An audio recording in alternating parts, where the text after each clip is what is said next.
Baik. Apabila kita semua tahu Nabi SAW lahir. Nabi ni dia lahir,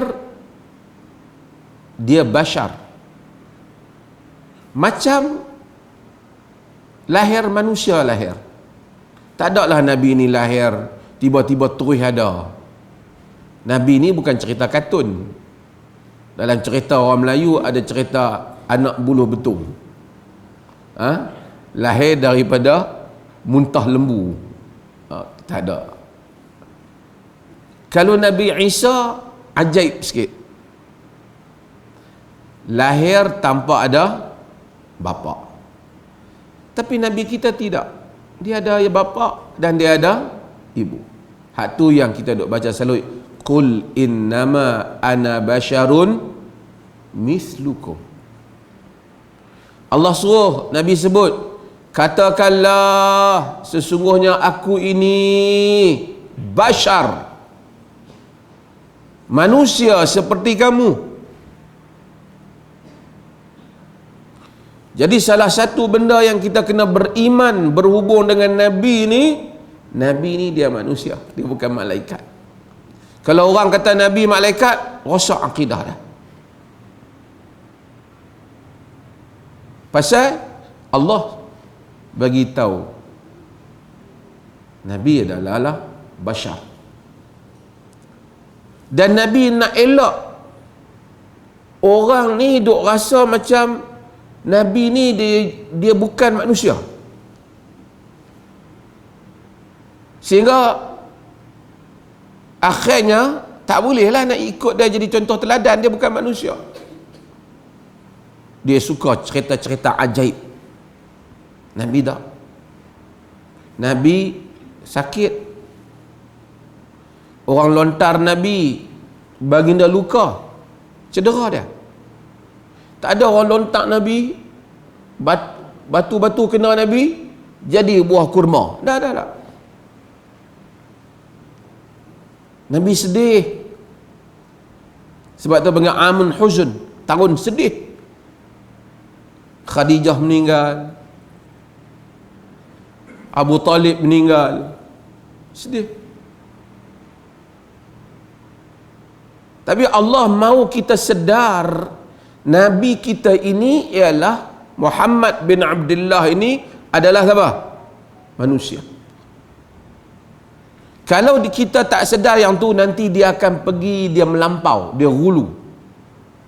Macam mana orang Kristian buat kepada Nabi Isa. Maka Nabi kata la tutruni kama ataratin nasara ibna Maryam. Innama ana abduhu faqulu Abdullah wa rasuluhu. Hadis riwayat Bukhari. Jangan kamu melampau tentang aku. Macam mana melampaunya orang Kristian terhadap Isa bin Maryam.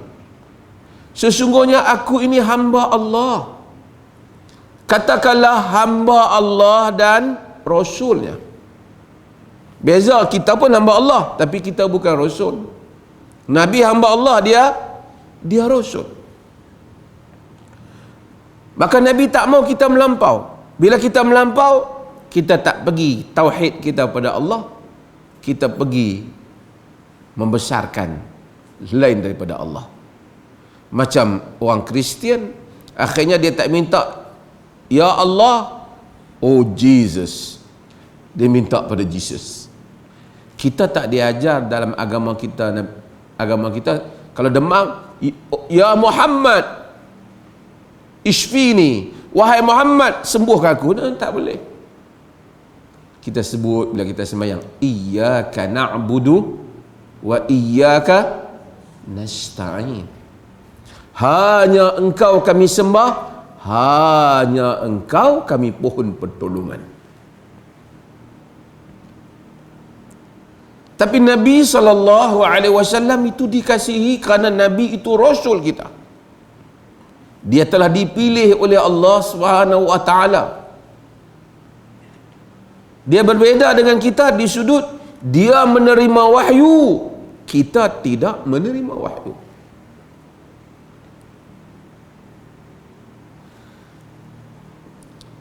Balik kepada isu yang pertama tadi. Kenapa perlunya Nabi ni kena jadi manusia? Kalau Nabi bukan manusia, lama-lama orang tak boleh tiru dia. Kalaulah Nabi hari tu mai dakwah, bila Nabi dakwah saja, sekali Nabi cakap, semua orang dengar terpegun dia, terus ikut. Kita nak mai dakwah tak boleh dah. Kita kata Nabi tak apalah, semua sekali cakap orang ikut.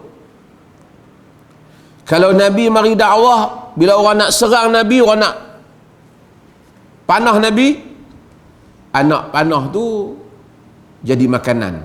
Oh, senang. Orang kata Nabi tak apalah. Kita kalau berdakwah, orang pukul kita cedera. Tak.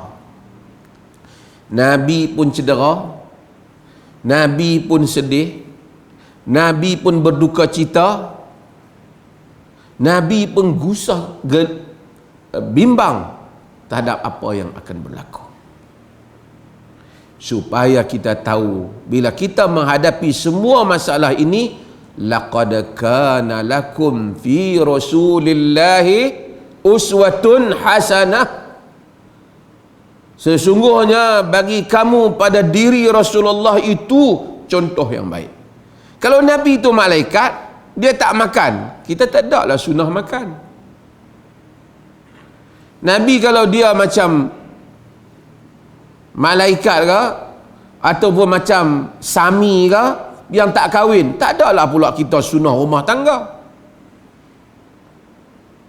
Maka hal ini penting untuk kita tahu, sehingga kita faham kenapa Allah menekankan aspek ni, yang selalu saya ulang dalam kuliah saya.